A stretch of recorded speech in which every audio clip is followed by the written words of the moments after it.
மரியாதைக்குரிய பத்திரிகையாளர் நண்பர்கள் மற்றும் தொலைக்காட்சி அனைத்து ஊடக நண்பர்கள் எல்லாத்துக்கும் என்னுடைய பணிவான வணக்கம் தெரிவிச்சுக்கிறேன். காளிங்கராயன் சன் ஆஃப் காளிங்கராயன் படத்தில்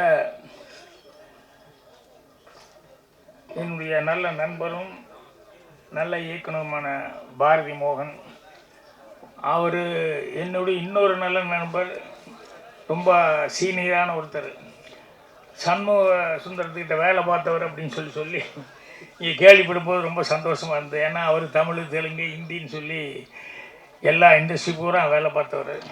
ஸோ அவருக்கும் அவருடைய பாரதி மோகன் அவருடைய டீமுக்கும் எல்லாத்துக்கும் அவரை வாழ்த்த வந்தவங்க எல்லாத்துக்கும் என்னுடைய பணிவான வணக்கம் தெரிவிச்சுக்கிறேன்.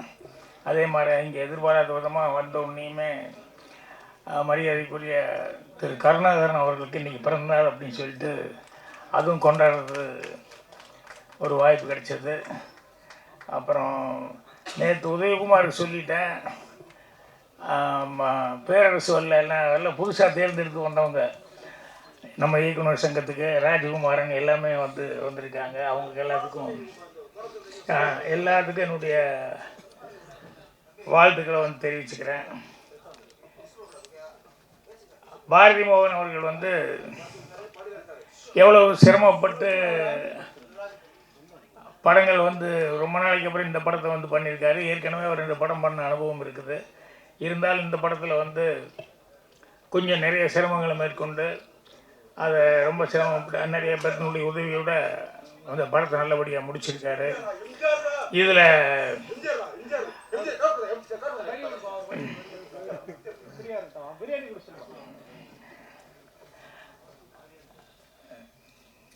அவர்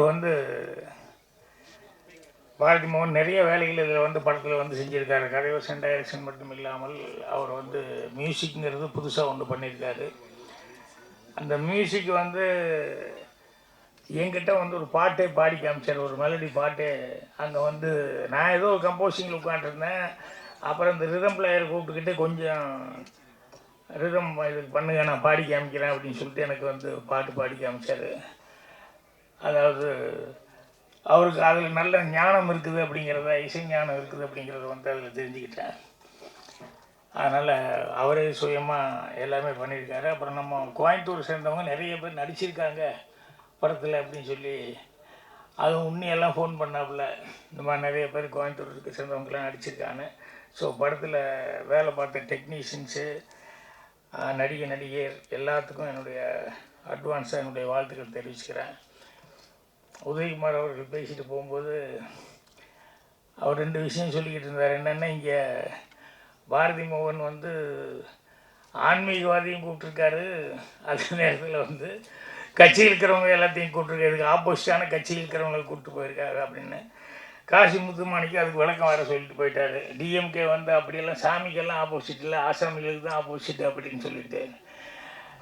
ஆக பாரதி மோகனுக்கு எல்லா தரப்புலேயும் நண்பர்கள் இருக்காங்க அப்படின்ட்டு. எனக்கு இந்த சாமி விஷயத்தில் நான் எப்பவுமே சொல்லுவேன், என்னென்னா சாமிக்கு எதுக்கு ரெஃபரன்ஸ் கேட்டு அப்படிம்பேன். அதுக்கு அவருக்கு பிரதிநிதியே வேண்டியது இல்லையா. அதனால் ஆசாமி விஷயத்தில் அவங்களும் கும்பிடுறது அப்படிங்கிறது ஓகே. இதுக்கு இவங்க அப்படின்னு சொல்லி ரெப்ரஸன்டேட்டிவ்ங்கிறது நான் பெரும்பாலும் இவருக்காக நான் சொல்லவில்லை, ஜென்ரலாக. இப்போ அவர் இதை போட்டுக்கிட்டு ஒரு பக்தி மேலே இருக்கார், நம்ம அது மாதிரி துணி போட்டுக்கலாம், அவ்வளோதான், வேறு ஒன்றும் இல்லை. நம்ம கூட அப்பப்போ கோயிலுக்கு போகிறது உண்டு, இதெல்லாம் பண்ணுறது உண்டு.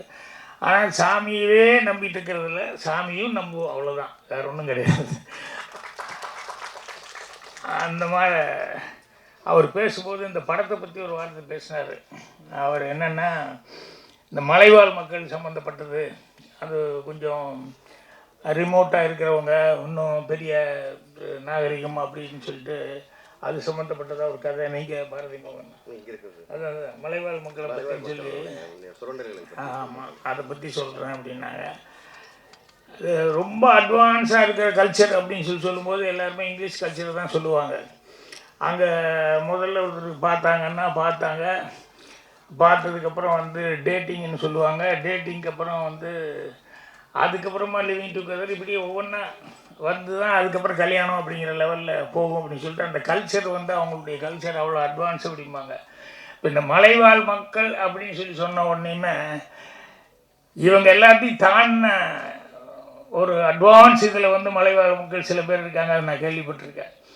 என்ன அப்படின்னா, அவங்க வந்து கல்யாணத்துக்கு வந்து இந்த பொண்ணுக்கு இந்த பையன் அப்படின்னு சொல்லி ஃபிக்ஸ் ஆகிடுச்சின்னு சொன்னோம்னா, அவங்க ஒரு நாள் 2 நாள் அந்த பையனும் அந்த பொண்ணும் அவங்க ஹஸ்பண்ட் ஒய்ஃப் மாதிரியே இருக்கட்டும், அவங்களுக்குள்ளே பிடிச்சிருந்ததுன்னா 2 நாளாக 3 நாள் கழிச்சு வந்து சொன்னான்னா அதுக்கப்புறம் கல்யாணம் பண்ணி வைப்பேன், இல்லைன்னா வேண்டான்னு சொல்லிட்டு இவங்களுக்கு வேறு ஆள் அவங்களுக்கு வேறு ஆள் பார்ப்போம் அப்படின்னா, எனக்கு கேட்டோன்னே ஒரு ஆச்சரியமாகவும் இருந்தது, அதிர்ச்சியாகவும் இருந்தது. என்னடாங்கன்னா, ஃபாரினில் விட தாண்டி ஒரு கல்ச்சர் வந்து அது ஒரு ஊட்டி கொடைக்கானல் மாதிரி ரிமோட்டாக இருக்கக்கூடிய ஒரு இடங்களில் வந்து இப்படி வந்து ஒரு கல்ச்சரோடு இருக்காங்க அப்படின்னு சொல்லி கேள்விப்படும்போது ரொம்ப ஆச்சரியமாக இருக்குது. ஸோ மலைவாழ் மக்கள் அப்படின்னு சொல்லிட்டோம்னா ஏதோ அவங்களுக்கு உண்டான வசதி வாய்ப்புகள் வந்து கம்மியாக இருக்கலாம், படிப்புகள் கம்மியாக, ஆனால் இன்றைக்கி எல்லாருமே அதெல்லாம் தாண்டி எல்லாருமே வந்துட்டாங்க. ஸோ அவங்களுக்கு வந்து இருக்கிற கஷ்டத்தை பற்றி மறுபடியும் படம் சொல்லியிருக்கேன் அப்படிங்கிற மாதிரி சொன்னார்.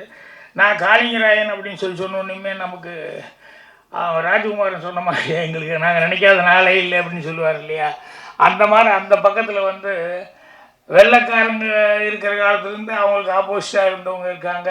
அதே மாதிரி வந்து நாட்டு மக்களுக்காக இதை வந்து கட்சி அதுக்கெல்லாம் அப்பாற்பட்டு இவங்க வந்து மக்களுக்காக நம்ம சொந்த இதில் செய்யணும் அப்படின்னு சொல்லிட்டு அவர் சொன்ன மாதிரி அந்த கால்வாய் வெட்டினது அப்படி இப்படின்ட்டு அந்த மாதிரி நிறைய பேர் இந்த நாட்டுக்காக இருந்த தியாகிகள்லாம் வந்து அவங்கெல்லாம் கூட சில விஷயங்கள் ஒவ்வொருத்தரை பற்றி சொல்லும்போது கேட்கும்போது ரொம்ப ஆச்சரியமாக இருக்கும். என்னென்னா, ஒருத்தர் வந்து கைதியாக இருக்கார், தூக்கில் போட போகும்போது உங்களுக்கு என்ன கடைசி ஆசை அப்படின்னா, அங்கே ஒரு அம்மா வந்திருக்காங்க, அவங்க கையால் சாப்பிடணும் அப்படின்னு சொல்லி ஜெயிலில் வேலை பார்க்குற ஒரு அம்மா.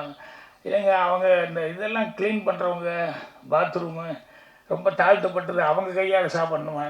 அப்போ அவன் சொல்கிறாரு, அம்மா தான் நமக்கு வந்து சோறு விட்றாங்க, அந்த அம்மா தான் நம்ம ஆயெல்லாம் எடுத்து விட்றாங்க, அது தான் அசூசியாக நம்ம நினைக்கிறோமா அப்படிங்கிற மாதிரி சொல்லிட்டு அவங்க தான் அதே அன்போடு தானே அவங்க வந்து நமக்கு சாப்பாடு ஊட்டுறாங்க, அதனால் இதையே இவங்களை வந்து நீங்கள் அப்படி பிரித்து பார்க்குறீங்க அப்படின்ட்டு அவன் சாகிறதுக்கு முன்னால் அந்த மாதிரி ஒருத்தர் கையால் சாப்பிட்ணுன்னா அவருடைய ஆசையாக இருந்து இன்னொரு தியாகி அதே மாதிரி வந்து போல் வெள்ளைக்காரன் சுட போகும்போது கண்ணை கட்டுறாங்க. அப்போ அவன் வந்து என் கண்ணை கட்டாது அப்படின்னா, ஏன்னா நான் சாகும்போது கூட என் கண்ணு என் மண்ணை பார்த்துட்டு சாகணும் அப்படின்னு சொல்கிறான். ஸோ ஒவ்வொருத்தருக்கும் இந்த மாதிரி சுதந்திர போராட்ட தியாகிகள்லாம் ஒவ்வொருத்தருக்கும் எந்த மாதிரி உணர்வுகள் இருந்தது அப்படின்னு சொல்லும்போது அதுக்கு தான் என்றைக்குமே அவங்கள வந்து நம்ம பாராட்டிக்கிட்டு உட்காந்துருக்கோம். இன்றைக்கி வந்து இவர் கதை மலைவாழ் மக்களை பற்றி பண்ணியிருக்கேன்னாரு. நான் வந்து ட்ரெய்லர் இதெல்லாம் பார்க்க முடியல. ஏன்னா நேற்று ஒரு ஃபங்க்ஷனுக்கு வரும்போதே ஒரு டப்பிங்லேருந்து பாதியில் வந்துட்டு அப்புறம் டப்பிங் இங்கே முடிச்சுட்டு அப்புறம் மறுபடியும் ஓடி போய் டப்பிங் போனேன். இல்லைன்னா எப்பவும் கடைசியில் இது பண்ணுவேன். இன்றைக்கி அதே மாதிரி ஒரு வேலையில் இருந்தார். ஆனால் ராதாபாபு இவர் எப்படி பாரதி மோகன் வந்து அவ்வளோ தடவை வந்து எப்படியாவது வரணும் அப்படிங்கிறது கேட்டார். நான் மேக்ஸிமம் முயற்சி பண்ணுறேன் அப்படின்னு சொல்லிட்டு அதுக்கப்புறம் தான் புறப்பட்டு வந்தேன். ஸோ அவருக்கும் எனக்கு அவருடைய டீமில் எல்லாம் ஒர்க் பண்ணவங்கள நிறைய பேர் புது ஆளுகளை வச்சு அவர் ஒர்க் பண்ணியிருக்காரு. எல்லாத்துக்குமே என்னுடைய மனமார்ந்த வாழ்த்துக்களை வந்து தெரிவிச்சுக்கிறேன். மீண்டும் ஒரு முறை கருணாகரன் அவர்களுக்கு என்னுடைய பிறந்தநாள் வாழ்த்துக்கள் தெரிவிச்சுக்கிறேன். அதுக்கப்புறம் எல்லாத்துக்குமே அதை வந்து சாப்பாடு விஷயத்தில் கரெக்டாக செய்கிறவர் நம்ம ஆர்ஆர் பிரியாணி தமிழ்ச்செல்வன் அவர்கள். அவர் எப்பவுமே இந்த மாதிரி விஷயங்களில் வந்து மிஸ் பண்ணாமல் வந்து எல்லாத்துக்குமே வந்து எது இருக்கோ இல்லையோ இது கரெக்டாக திருப்தியாக சாப்பிட்டு போங்கன்னு சொல்லிட்டு அவர் வந்து அந்த சேவை செய்யக்கூடியவர். எல்லாத்துக்கும் என்னுடைய பணமான வாழ்த்துக்கள் தெரிவிச்சுக்கிறேன். மீண்டும் பத்திரிகையாளர் நண்பர்கள் எல்லாத்துக்கும் என்னுடைய வணக்கம் தெரிவிச்சுக்கிறேன். நன்றி, வணக்கம். இந்த விழாவிலே கலந்து கொண்டு மேடையை அலங்கரித்து கொண்டிருக்கும் அண்ணன் பாக்கியராஜ் அவர்களே, தமிழ்நாடு திரைப்பட இயக்குனர் சங்க செயலாளர் தம்பி பேரரசு அவர்களே, இங்கே பார்த்தா நம்ம இயக்குனர் சங்கத்தோட ஈசி மீட்டிங் மாதிரி இருக்குது, எல்லாத்தையுமே கூப்பிட்டார் போல் இருக்குதுல்ல. ராஜகுமாரன் அவர்களே, டிகேஎஸ் அவர்களே, அப்புறம் யார், நான், சுரேஷ் அவர்களே,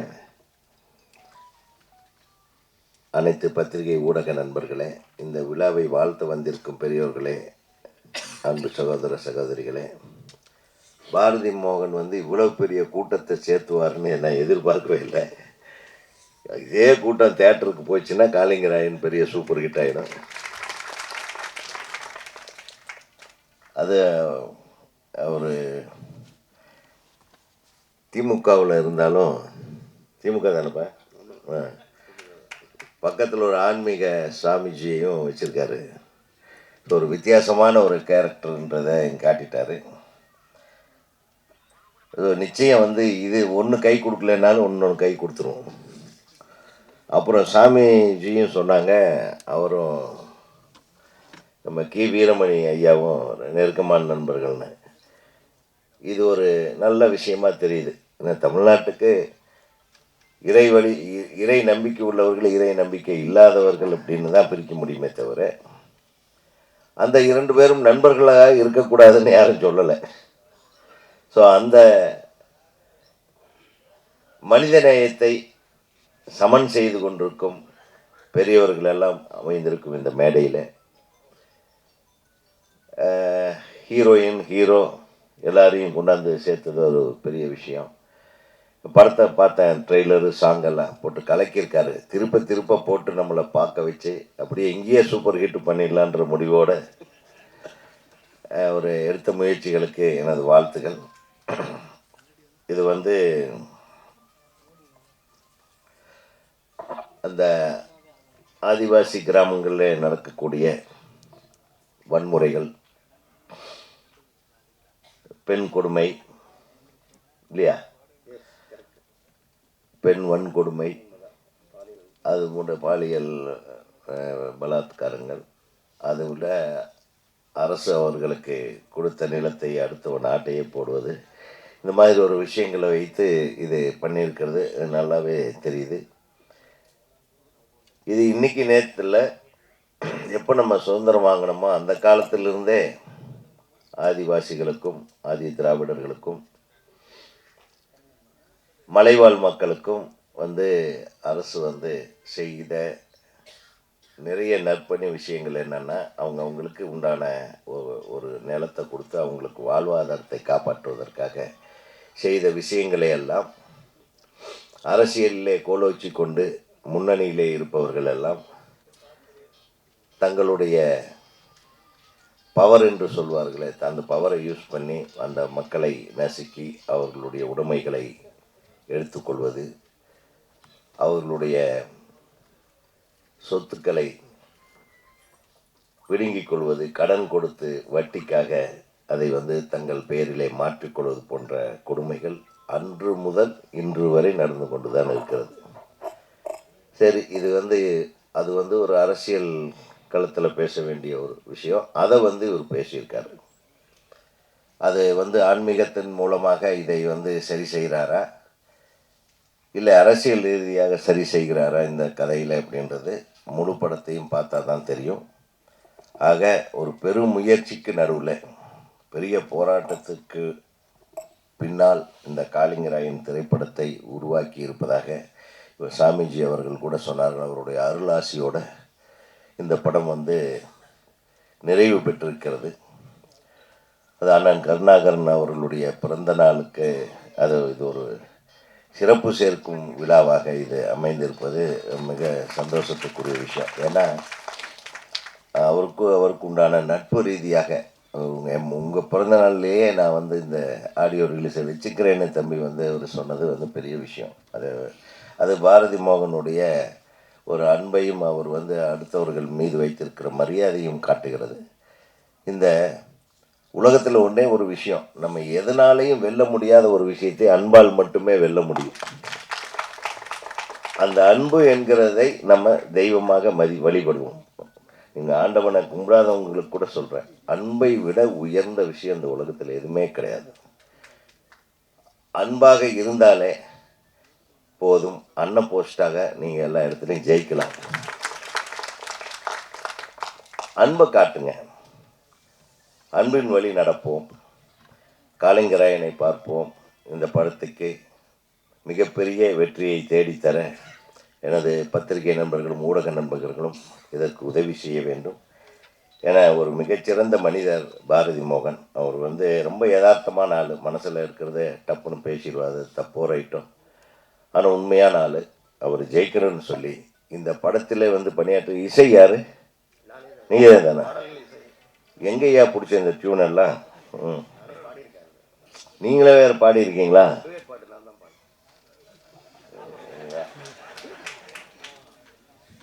டூயட்டு பாடினதோட சரியா எப்படி? பாக்கியராஜ் சார் மாதிரி ஆயிட்டீங்க. அவர் கதை, திரைக்கதை, வசனம், டைரக்ஷன், அப்புறம் டூயட் வேற பாடிருக்கீங்க. அது அண்ணன் பாடல நினைக்கிறேன். அதாவது எனக்கு உதய் வந்து ஒரு சின்ன வயசுலேருந்து பழக்கம். எனக்கு ஒரு 21 வயசு. அவருக்கு வந்து ஃபிலிம் இன்ஸ்டியூட்டில் பண்ணிட்டு இருக்காரு. ராஜ்பரத் படம் ஷூட்டிங் நடந்துட்டு இருக்கு. அது மட்டும் இல்லாமல் ரெக்கார்டிங் நடந்துட்டு இருக்கு. இன்ஸ்டியூட்லேருந்து வராரு, எனக்கு ராஜ்பரத் படத்தில் நான் பாட்டு எழுதணும், என்ன பண்ணுவே தெரியாது மோகன் அப்படிங்கிறாரு. அந்த வயசுலேருந்து பழக்கம். அப்போ வந்து ஃபிலிம் இன்ஸ்டியூட்டில் படிச்சுட்டு இருக்காரு. அந்த காலத்துலேருந்து நட்பு. எனக்கு இந்த நேரத்தில் மேடையில் உதயை பற்றி சொல்லணும் அப்படின்னா, ஒரு பாடல், ஒரு இன்ஸ்டியூட்டில் படிச்சுட்டு இருக்கும்போது ஒரு பாடல் எழுதி ஜெயிக்கணும் அப்படிங்கிற ஒரு இதில் வந்து இன்னைக்கு வரலாற்று சாதனை படித்து கொண்டு இருக்கின்ற பாடல்கள் எல்லாம் எழுதிய ஒரு உதய் வந்து உங்கள் சமகாலத்தில் வந்தவன். அதனால் பாட்டு, அது படப்பிடிப்பு எல்லாமே எப்படி இருக்கும் அப்படிங்கிறது நீங்கள் பார்த்துங்க. அதில் அவர் அதாவது சினிமாவுக்கு வர்றவங்க எல்லாமே ஏதோ ஒரு ஏங்கிளில், ஏதோ ஒரு விதத்தில், ஏதோ ஒரு இடத்துல நம்ம ஜெயிக்கணுன்ற ஒரு ஆர்வம் இருக்குது பாருங்கள். அதுக்காக கிட்டத்தட்ட ஒரு 40 ஆண்டு காலம் இன்னைக்கு வரையிலும் போராட்டத்திலேயே இருக்கிற ஒரு கேரக்டர்னா அது வந்து பாரதி மோகன். அவர் நிச்சயமாக ஜெயிக்கணும். ஏன்னா நம்ம இயக்குனர் சங்கத்தை எடுத்துக்கிட்டிங்கன்னா கிட்டத்தட்ட ஒரு 3000 பேர் உறுப்பினர்கள் இருக்காங்க. கிட்டத்தட்ட ஒரு 1000 பேர் வந்து 50 வருடத்தை கடந்து இன்னும் உதவி இயக்குநர்களாகவே இருக்கிறாங்க. ஏன்னா நாங்கள் நல்லா யோசனை பண்ணி பார்த்தீங்கன்னா மனசு ரொம்ப வலிக்கும். ஒருத்தர் சாதிக்கணும், நம்ம ஏதாச்சும் ஜெயிக்கணும், நம்ம குடும்பத்துக்கும் நமக்கு ஒரு முத்திரையை பதிக்கணும், நம்ம வாழ்வாதாரத்துக்கு மட்டுமல்ல நம்மளுடைய கலை உணர்வை நம்ம ஒரு இடத்துல கொண்டு போய் நம்ம அதை சாதித்து ஒரு இயக்குனராக நம்ம என்ன நினைக்கிறோமோ அதை ஜனங்களுக்கு சேர்த்து நம்ம ஒரு புகழும் பெருமையும் அடையணுன்ற ஒரு ஆர்வத்தில் வந்து எத்தனை பேர் ஜெயிக்க முடியாமல் தோத்துக்கிட்டு அது தோல்வியை மனசில் நினைக்காம நிச்சயமாக ஒரு நாள் உண்டு ஜெயிப்போம் அப்படின்னு இன்னைக்கு வரையிலும் போராடி கொண்டிருக்கிறார்கள் இல்லையா? அவங்களெல்லாம் நினச்சி பார்க்கும்போது தான் நமக்கு ரொம்ப கஷ்டமாக இருக்குது, மனசு வலிக்குது. ஸோ அந்த விதத்தில் இந்த வயசில் விட்டுருந்தா டூயட்டை பாடுறதுக்கு ரெடியாக இருப்பார். யாரோ 4 பேர் கொஞ்சம் இழுத்து விட்டுருக்கோ, அது மட்டும் பண்ணாதையா அப்படின்னு. அதனால் நம்ம கோயம்புத்தூர் பசங்களுக்கெல்லாம் கொஞ்சம் வாய்ப்பு கிடைச்சிருக்கு. அப்புறம் அழகான ஹீரோயினை, வாங்க நீங்கள் தான் வில்லனா, ரொம்ப நேரமாக அங்கே கூலிங் கிளாஸ் போட்டு உட்காந்துருந்தீங்க வில்லனாவே, ஓகே உட்காருங்க. அவர் கூப்பிடலையே கூப்பிட சொன்னேன். இவர் பாருங்கள் ரியல் லைஃப் வில்லன் வந்திருக்காரு. இந்த மாதிரி கரெக்டான கதாபாத்திரத்தை எல்லாம் தேர்ந்தெடுத்து நடிக்க வச்சு அந்த பொண்ணு ரொம்ப அழகான பொண்ணை அப்படியே அந்த ஆதிவாசி கிராம பொண்ணை மாற்றி அது என்னையா உனக்கு அவ்வளோ அப்படியே நடிக்க வச்சுருந்துக்கலாமே, நல்லாவே இருந்திருக்கணும். ஆக ஏதோ ஒன்று சாதிக்கணும் அப்படின்ட்டு பண்ணியிருக்காரு. இந்த படத்தில் என்னமோ விஷயம் இருக்குது. இந்த படம் நிச்சயமாக மக்கள் மனதிலே, மக்கள் மத்தியிலே மிகப்பெரிய வரவேற்பை பெற வேண்டும் என்று கூறி மேடையில் இருக்கும் அனைவரின் சார்பாகவும் அனைத்து தொழில்நுட்ப கலைஞர்களுக்கு எனது வாழ்த்தையும், அனைத்து நடிகர் நடிகைகளுக்கு எனது வாழ்த்தையும் தெரிவித்துக் கொண்டு உங்களிடமிருந்து நன்றி கூறி விடைபெறுகிறேன். நன்றி, வணக்கம். எல்லாருக்கும் வணக்கம். எங்கள் திரைக்கதை ஜாம்பவானுக்கு முதல் வணக்கம். அடுத்து எங்களுடைய தலைவர், செயலாளர் மற்றும் என்னுடைய சங்கத்தின் உறுப்பினர்கள், அதாவது மொத்தம் அனைவருக்கும் வணக்கம். மற்றும் வந்திருக்கும் அனைவருக்கும் வணக்கம். வணக்கங்க. அப்புறம் இப்போ வரிசையாக ஒரு 3 பேர் பேசிட்டாங்க. எல்லாருக்கும் ரொம்ப பேசிட்டாங்க. அந்தளவுக்கு நான் பேச மாட்டேன், ரொம்ப கம்மியாக தான் பேசுவேன். கரெக்டாக பேசணும், அதான் மரியாதை. சார் பாரதிமோகன் சார், எனக்கு சமீபமாக கலைஞர் நூற்றாண்டு விழா ஃபங்க்ஷனில் மட்டும்தான் நாங்கள் பழக்கமானோம். அப்போ தான் அவரோட பழகிறதுக்கான வாய்ப்பு கிடைத்தது. உண்மையிலே நிறைய விஷயங்கள் அவர்கிட்ட நான் கற்றுக்கிட்டேன். உண்மையிலேயே அதாவது என்னென்னா, நம்ம ஒரு சினிமா பண்ணுறோம், அந்த சினிமா மட்டும்தான் எங்களுடைய வேலையாக, கதையாக, சிந்தனையாக இருக்கும். அவர் அதையும் தாண்டி கலைஞரை பற்றிய நிறையா செய்திகள் சொன்னார். அப்போ தான் இன்னும் நிறையா கற்றுக்கணும், நிறையா தெரிஞ்சுக்கணும்னு ஆசை வந்தது. அப்போருந்து எனக்கு ரொம்ப மரியாதைக்குரிய ஒரு அண்ணன் சொல்லணும். எங்கள் அண்ணன் மரியாதைக்குரியவர். அவருடைய விழாவுக்கு பெரியவங்களாம் வந்திருக்காங்கன்றது பெரிய ஆச்சரியம். அடுத்து காளிங்கராயன் மலை சார்ந்த கதையை சொல்லுது. மலை சார்ந்த கதை நிறையா இருக்குது, எல்லாமே வெற்றி படமாக இருக்குது.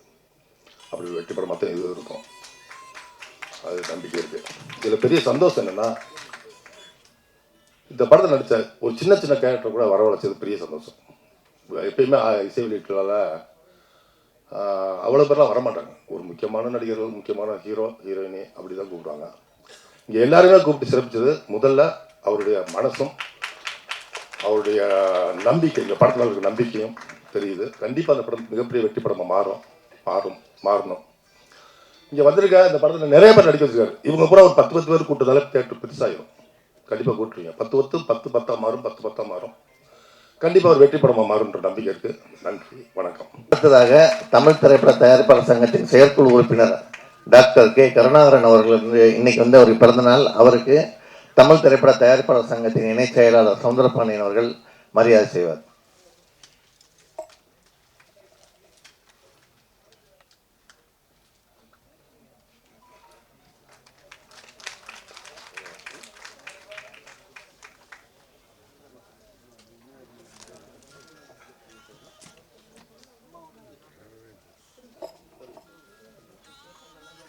பத்திரிகையாளர்களே, தொலைக்காட்சி தோழர்களே, இணையதள நண்பர்களே, புகைப்பட கலைஞர்களே, உங்கள் அனைவருக்கும் எனது காலை வணக்கத்தை தெரிவித்துக் கொள்கிறேன்.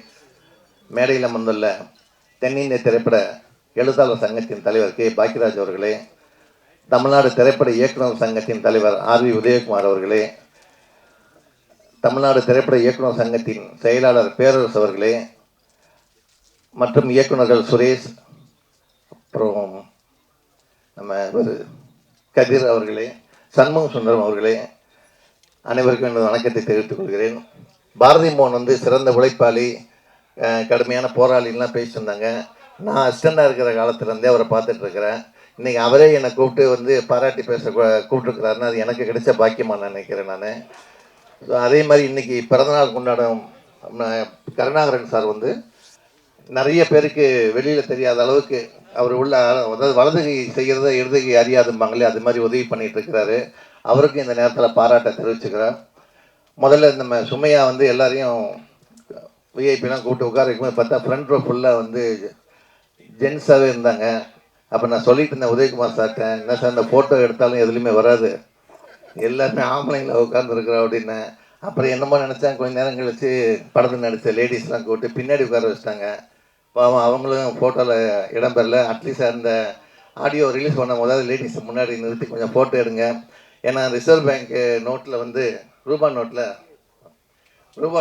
500 இருக்கட்டும், 100 இருக்கட்டும், 200 இருக்கட்டும், அது 50 ரூபாயாக இருக்கட்டும், அந்த நோட்டில் ரிசர்வ் பேங்க் கவர்னர் சிக்னேச்சர் இருந்தால் தான் அந்த நோட்டு செல்லும். அது மாதிரி எந்த ஃபோட்டோவுக்குமே ஒரு லேடிஸ் இருந்தால் தான் அந்த ஃபோட்டோ செல்லும். அவர் தான் நம்ம பத்திரிக்காரங்க போடுவாங்க. ஸோ அதை மறந்துடாதீங்க. ஏன்னா ஜென்ஸு உட்காந்த உடனே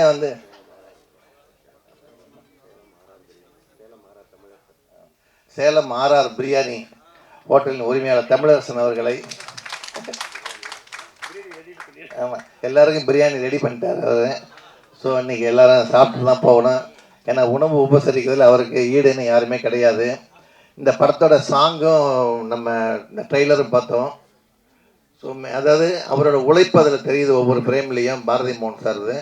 ஸோ இந்த மாதிரி படங்கள்லாம் மிகப்பெரிய வெற்றி அடையணும். இப்போ நீங்கள் இவ்வளோ ஆடியோ ஃபங்க்ஷனுக்கு இவ்வளோ காலையில் நீங்கள் இவ்வளோ பேர் வந்திருக்கீங்கன்னா அது அவருக்கு கிடைச்ச வெற்றி தான். ஆனால் அவ்வளோ பேரும் பப்ளிக் தேட்டரில் போய் நீங்கள் படம் பார்க்கணும். இது என்ன அப்புறம் பார்த்துக்கலாம்னு விட்டிங்கன்னா படம் பார்க்க முடியாமல் போயிடும். நீங்கள் இங்கே வந்திருக்க அத்தனை பேருமே இங்கே கிட்டத்தட்ட ஒரு 200 பேர் இருப்பீங்க. அதில் அட்லீஸ்ட் ஒரு 50 பேராவது நாங்கள் தேட்டரில் போய் காசு கொடுத்து படம் பார்ப்போம்னு ஒரு உறுதி எடுத்துக்கிட்டிங்கன்னா அதுவே இந்த காளிங்கராயன் படத்துக்கு கிடைச்ச மிகப்பெரிய வெற்றி என்று கூறி வாய்ப்புக்கு நன்றி கூறி விடைபெறுகிறேன். நன்றி, வணக்கம். மேடையில் அமர்ந்திருக்கும் தமிழ் திரைப்படத்துறையின் மூத்த இயக்குநர்கள் திரு பாக்யராஜ் சார், சென்ற தலைவர் உதயகுமார் சார், பேரரசு சார் மற்றும் உள்ள அனைத்து மேடையில் அலங்கரிக்கும் அனைவருக்கும், அரங்கத்தில் வீட்டிற்கும் அனைவருக்கும் ராஜகுமாரன் வணக்கம். கூவுது பாடுது கொல்லிமலை குயில், உன் பாட்டுல இருக்குது என்னோட உயிர். எவ்வளவு காலங்கள் தாண்டினாலும், எத்தனை மாடர்ன் இசைகள் வந்தாலும், நம்மை தாளாட்டுகிற இந்த மெலடி எப்பொழுதும் நம்மை மீண்டும் மீண்டும் கேட்க தோன்றுது. அப்படி ஒரு நல்ல மெலடியை இசையமைச்சு பாடலும் எழுதிய பாரதி மோகன் சாரை நான் மிகவும் பாராட்டுகிறேன். அவரே பாடியிருக்கிறார் என்பதை அறிந்து மேலும் பாராட்டுகிறேன். எல்லாவற்றினுள்ளும் புகுந்து வெளிவரக்கூடிய ஆர்வமும் வற்றாத திறமையும் முயற்சியும் உள்ள பாரதி மோகன் சார் நான் நீண்ட நெடுங்கால என்னுடைய நண்பர், எல்லோருக்கும் தெரிந்தவர். காளிங்கராயன் என்ற இந்த டைட்டில் தினம் ஒரு முறையாவது நினைக்காத நாள் இல்லை. நான் எங்கள் மாவட்டத்தில் அந்த காளிங்கராயன் அணைத்தேக்கமும் கால்வாயும் சுமார் 50 கிலோமீட்டர்களை வளப்படுத்தி கொண்டே இருக்கிறது. 700 வருடங்களுக்கு முன்பு ஒரு நீர் மேலாண்மை செய்த ஒரு பெரும் தலைவனின் பெயர் காளிங்கராயன். அந்த நீர்த்தேக்கத்தில் படப்பிடிப்பு எடுத்து முதலில் 1 கோடி ரூபாய் வசூலை தாண்டிய படத்தை இயக்கிய பாக்யராஜ் சார் இருக்கிறார். முந்தானை முடித்து அங்கு நிறைய நாட்கள் படப்பிடிப்பு எடுக்கப்பட்டது. உங்களது படமும் மிகுந்த பெரிய வசூலை பெற்று வெற்றி பெற வேண்டும் என்றும், இதில் நடித்திருக்கும் நட்சத்திரங்கள் அனைவருக்கும், பணிபுரிந்திருக்கும் தொழில்நுட்ப கலைஞர்கள் அனைவருக்கும் என்னுடைய வாழ்த்துக்களையும் வணக்கங்களையும், மற்றும் ஊடக நண்பர்கள், பத்திரிகை நண்பர்கள் அனைவருக்கும் என்னுடைய வணக்கங்களையும் தெரிவித்து, பாக்யராஜ் சார் அவர்கள் சேர்ந்து பேசினால், விரைந்து பேசினால் கேட்க ஆவலாக இருக்கிறேன் என்பதை விருப்பத்தையும் தெரிவித்து வணங்குகிறேன். வாழ்த்துக்கள். கருணாகரன் சாருக்கு இனிய பிறந்த நாள் வாழ்த்துக்கள். இந்த இனிய இசை விழாவிற்கு வந்திருக்கும் எங்கள் அன்பிற்குரிய எழுத்தாளர், திரைக்கதை மன்னன் என்று இந்திய புகழ்பெற்ற, இந்திய அளவில் என்ன உலக எங்கும் புகழ்பெற்ற மதிப்பிற்குரிய பாக்யராஜ் சார் அவர்களே, அப்படி எம்ஜிஆர் பாக்யராஜ் அவர்களே, சற்று முன் எனக்கு முன் பேசிவிட்டு சென்ற எங்களது அன்பு தலைவர், தமிழ்நாடு திரைப்பட இயக்குநர்கள் சங்கத்தில் போட்டியின்றி தேர்ந்தெடுக்கப்பட்ட தலைவர் திரு உதயகுமார் அவர்களே, அவர் சொன்னார், அன்பு வெல்லும் என்றார். அவர் அன்பாக நடந்து கொள்வார், அதனால்தான் அவர் போட்டியின்றி தேர்ந்தெடுக்கப்பட்டார். அதை போலவே இயக்குனர் பேரரசு அவர்களும் போட்டியின்றி தேர்ந்தெடுக்கப்பட்டார். அவரும் அன்பின் காரணமாகத்தான். ஆக அன்பு வெல்லும் என்று அவர் சொன்னது மிக பொருத்தமான ஒன்றாகும். அன்பு மட்டுமல்ல, உழைப்பு, நேர்மை, திறமை எல்லாமே உண்டு. அதற்கப்புறம் அன்பு தம்பி ராஜகுமாரன் அவர்களே, மேடையில் அமர்ந்திருக்கும் சுவாமிகள் அவர்களே, எங்களுக்கு எப்போதும் அன்பான உணவு கொடுத்து உபசரிக்கும் அன்பிற்குரிய தமிழ்ச்செல்வன் அவர்களே, இயக்குனர் சுரேஷ் அவர்களே, இன்னும் மேடையில் அமர்ந்திருக்கும் தம்பி சம்பத் அவர்களே, இந்த படத்தின் கதாநாயகன், கதாநாயகி, நடித்தவர்கள், எல்லாவற்றுக்கும் மேலாக சவுந்தரபாண்டியன் தயாரிப்பாளர் விஜயமுரளி மற்றும் இந்த படத்திற்கு உறுதுணையாக இருக்க போகின்ற திரு கருணாகரன் சார் அவர்களே, தம்பி அதுதான் சொல்றேன், அவர் தான் ரிலீஸ் பண்ண போறார், அதனால உறுதுணையாக இருக்க போகிறார் கருணாகரன். அவர் பெயர்லேயே ஈகை இருக்கிறது. அன்பாக பேசினார். பெயரும் கருணாகரன் அவர்களே. மற்றும் தம்பி பாரதி மோகன் என்னுடைய உதவியாளர் என்று சொல்லிக் கொள்வதில் மகிழ்ச்சி அடைகிறேன். முதல் படம் என்னிடத்தில் தான் பணிபுரிந்தார். அப்போதே சொன்னேன், துடிப்பாக இருக்கிறாய், நன்றாக முன்னுக்கு வருவாய் என்று சொன்னேன். ஏன்னா அவர் பட்டதாரி, நான் பட்டதாரி இல்லை, அவர் பட்டதாரி. அப்போதே சொன்னேன், துடிப்புக்கு இதைவிட மிகப்பெரிய வெற்றி படங்களை எல்லாம் அவர் இயக்கி இருக்க வேண்டும். ஆனால் அதுக்கு சந்தர்ப்பம் வரும் இப்போது வந்திருக்கிறது என்று நினைக்கிறேன். இப்போது எல்லாமே அவர் செய்திருக்கிறார். ஏனென்றால் சினிமாவில் இதை போன்ற திறமை உள்ளவர்களுக்கு வாய்ப்பு கிடைப்பதில்லை. வாய்ப்பு கிடைத்தாலும் சில நேரங்களில் வெற்றி கிடைப்பதில்லை. இதற்கெல்லாம் ஒரு பதிலாக கவிப்பேரரசர் கண்ணதாசன் எழுதி வைத்துவிட்டு சென்று விட்டார்.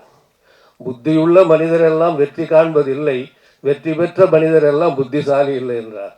அந்த ஒரு வரிகளை வைத்துத்தான் நாம் ஆறுதல் பட வேண்டியிருக்கிறது. ஆனால் பாரதி மோகன் மிகச்சிறந்த திறமைசாலி, நன்றாக பேசுவார். ஏனோ தெரியவில்லை, மிகப்பெரிய ஒரு வெற்றிப்படை இயக்குனராக வந்திருக்க வேண்டும், வரவில்லை. இப்போது வரப்போகிறார். வரும் சூழ்நிலை உருவாகி இருக்கிறது என்றுதான் சொல்ல வேண்டும். பாக்யராஜ் சார் போல, டி ராஜேந்தர் போல இறங்கி இருக்கிறார். அவரே வந்து கதை, திரைக்கதை, வசனம், பாடல்கள், இசை என்று சொல்லியிருக்கிறார். அதனால் இந்த படம் மிக சிறப்பான வெற்றிகளை பெற்று இதில் நடித்த கதாநாயகன், கதாநாயகி மற்றும் குணச்சித்திர பாத்திரங்கள், வில்லன் எல்லோருக்கும் நல்ல பெயர் வர வேண்டும். இந்த படத்தைக்கு வந்து பிற மொழிகளிலும் எடுக்க வேண்டும். ஏனென்றால் இது ஒரு காளிங்கராயன் கதை. இது வந்து எல்லா மொழிகளிலும் வந்து டப் செய்த அல்லது ரீமேக் செய்ய வேண்டிய படம். ஸோ அது போன்ற வெற்றிகளை இந்த படம் வெற்றி பெற வேண்டும். இதற்காக இந்த ஃபுல் டீம், ஒளிப்பதிவாளர் மற்றும் அனைத்து தொழில்நுட்ப கலைஞர்களுக்கும் நான் வெற்றி பெற்று அவர்களுக்கு நல்ல வாய்ப்புகள் கிடைக்க வேண்டும் என்று இறைவனை வேண்டுகிறேன். தம்பி பாரதி மோகன் இந்த படத்திலிருந்து ஒரு வெற்றி பட இயக்குநராக வலம் வர வேண்டும் என்று நான் மனமாற இறைவனை வேண்டுகிறேன். நன்றி, வணக்கம். அதாவது ஒரு தாய்மையை விட்ட பார்க்கலாம். திரைக்கதை நல்ல மண்ணில் தான் நல்ல செடி வளரும். அதுமாரி நேற்று என்னுடைய நண்பர்கள் ஆந்திராவிலேருந்து வந்திருந்தார். சித்தூர் சுப்பிரமணியம் அம்மாவே என்னுடைய படத்தோட இணை தயாரிப்பாளர். ஆந்திராவில் பல படங்களில் வில்லனாக பண்ணியிருக்காரு. தமிழில் முதலாக நான் தான் அறிமுகப்படுத்துகிறேன். சித்தூர் சுப்பிரமணிய நாயுடு. அவர் அந்த ஊரில் பெரிய விஐபி. அவரை நான் கூட்டிகிட்டு சார் வீட்டுக்கு போனேன், டைரக்டர் சார் வீட்டுக்கு போனேன், பத்திரிக்கை வைக்க போனேன். அங்கே ஒரே கூட்டம், ஒரு 25-30 பேர். அதாவது அரசியல்வாதிகள் வீட்டில் கூட்டம் இருக்கும், அந்த தொழில்பர் வீட்டில் கூட்டம் இருக்கும். அவர் கேட்குறாரு, ரொம்ப நல்லவர் போல இருக்கு உங்கள் டைரக்டர், இவ்வளோ கூட்டம் டெய்லி இருக்குமா? இல்லை, இது காலையிலேருந்து இரவு வரைக்கும் எப்படி இருந்தாலும் 100-150 பேர் இருக்கும் அப்படின்னு. ஏன்னா அந்த அளவுக்கு தாய்மை உள்ளம் படைத்தவர். நம்ம மற்ற அவருடைய குவாலிஃபிகேஷன் எல்லாமே உங்களுக்கு தெரியும். அவருடைய உலக மகா அறிவுள்ள திரைக்கதை, அந்த திரைக்கதை வந்து ஹாலிவுட் ரேஞ்சுக்கு அவருக்கு இன்ஸ்பிரேஷன் ஆகி இளைஞர்களும் இயக்குநர்களும் ஏராளம். அதில் நானும் இன்ஸ்பயர் ஆகி தான் அவர் சினிமாவுக்கு வந்து முதல்ல ஒரு எழுத்தாளர்கிட்ட போய் சேர்ந்தேன். அது எங்கள் அண்ணன் சண்முக சுந்தரம் அண்ணன். அதை நான் அப்புறம் சொல்கிறேன். இப்போது இந்த என்னுடைய அன்பு நண்பர் கருணாகரன் அவர்களுக்கு பிறந்தநாள் வாழ்த்துக்களை தெரிவித்துக் கொண்டு கேக் வெட்டிவிட்டு, அப்புறம் என்னுடைய இனிய நண்பர் சேலம் ஆர்ஆர் தமிழரசன், மிகப்பெரிய தமிழ் வித்தகர், பேச்சாளர், நல்ல வள்ளல் குணம் உடைத்தவர், சேவை மனப்பான்மை தன் வாழ்க்கையில் ஒரு பெரிய தொண்டாக செய்து கொண்டிருப்பவர், சைபரிலிருந்து தன் வாழ்க்கையை ஆரம்பித்து இப்போ கோடிகளில் மக்களுக்காக அந்த ஒரு சேவையாக அந்த நிறுவனங்களை நடத்தி கொண்டிருப்பவர். அவர் இந்த மேடைக்கு வந்ததில் என்னுடைய மகிழ்ச்சி. இங்கு எல்லாருமே என்னுடைய நண்பர்கள் வந்து என்னை வாழ்த்து கொண்டு இருக்கிறார்கள். இது ஒரு பழைய வசனத்திலே சொல்கிற மாதிரி, இது நானாக சேர்த்த கூட்டம் இல்லை, தானாக வந்த கூட்டம். அன்புக்காக இப்பொழுது எங்களுடைய இயக்குனர், திரைக்கதை ஆசான், பல்கலை வித்தகர் பாக்யராஜர் அவர்கள் இசை வெளியீட்டு விழா நடத்துவார்கள். இப்பொழுது முதலில் பிறந்த நாள் விழா அண்ணன் கருணாகரன் அவர்களுக்கு கொண்டாடப்படும்.